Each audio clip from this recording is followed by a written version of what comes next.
I would like to ask, what in your view is economical right now to do in the sustainable area, development area?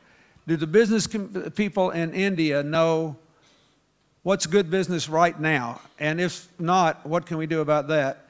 And what, in your opinion, needs to change in government policy to make sure that anything we do in sustainable development is not only sustainable, but is also development?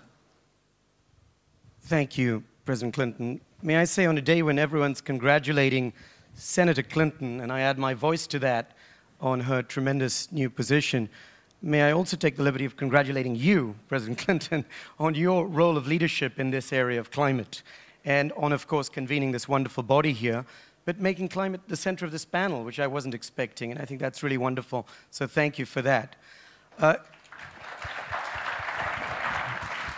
In terms of your question, sir, I think that there are some key components of this.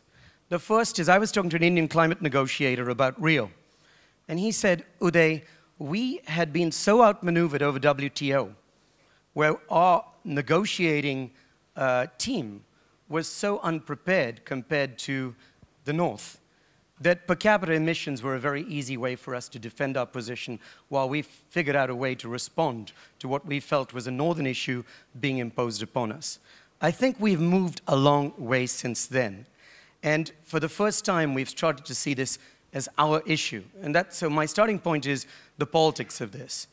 When we realized that, and it's only a small part of the political establishment, but it's beginning, we realize that this really is our issue. It's an issue of development, not an issue being imposed upon us.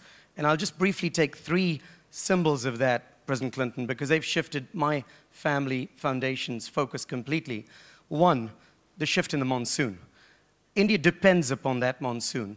Rajasthan, a desert, is right next to the Punjab, the breadbasket. The monsoon moves by ½ a degree, 1 billion people starve. We had the effects of the tsunami. We saw what that did. We think about coastal flooding in Bangladesh and in our country, it could be devastating. And finally, the Tibetan Plateau. If those rivers give out, 1 billion people will be without water security. So once you take on the fact that this is our problem, not a problem being imposed upon us by the North, you have to mobilize. I think that there has been a response. One of your members is Suzlon, who I hope that the chairman's here today, has made India move from number 11 to number 4 in global wind power. But it's not something we can do alone. And the biggest question I've been asking myself is, how do you deal with the question that you posed about financing? And so I believe that there's a fundamental problem with the road to Copenhagen and the Bali Agreement. And that problem is the fact that I don't think we are engaging the private sector enough and financial institutions who have been the core of the global economy enough. Now, I know this is an unfashionable time to talk about private financial institutions, but I think this is really critical. Countries like mine require hundreds of billions of dollars to retool our economies. And at the same time, fiscal resources of the North are fundamentally strained right now. We're not going to have a great Marshall Plan that moves hundreds of billions of dollars of taxpayers' money from the North to the South. So how are we going to fix that funding gap? A small initiative that we're involved with, I think, might be an interesting clue. So we got together with another US foundation and brought together some of the largest pension funds in the world. CalPERS, CalSTRS, New York Common, 3 of the largest US pension funds, ABP out of Europe, the Australian superannuation system, and we posed them the challenge of how do you fundamentally raise the level of private investing. The World Bank estimates that only 14% of transfers will come from governments. 86% has to come from private sources. That's been mainly looked on by economists as a matter of capital markets and carbon markets, and that's very important. But I think it's also time for us to think about those institutional innovations that can actually move that capital.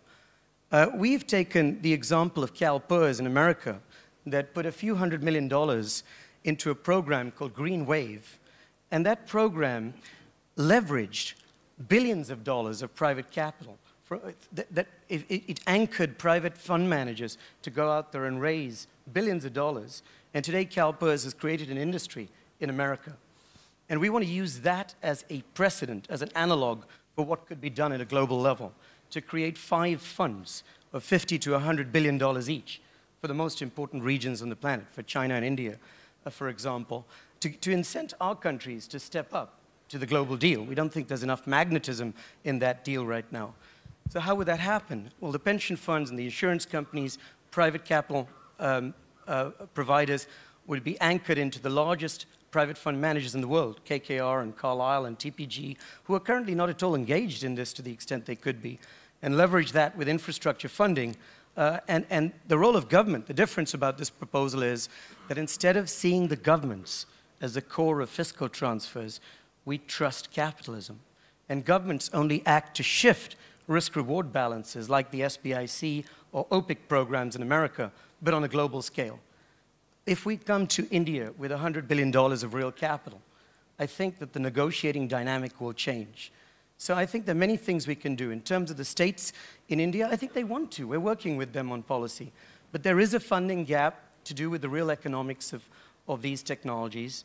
And I think private capitalism, even today, with all these crises, can help address that, so long as governments can be midwives.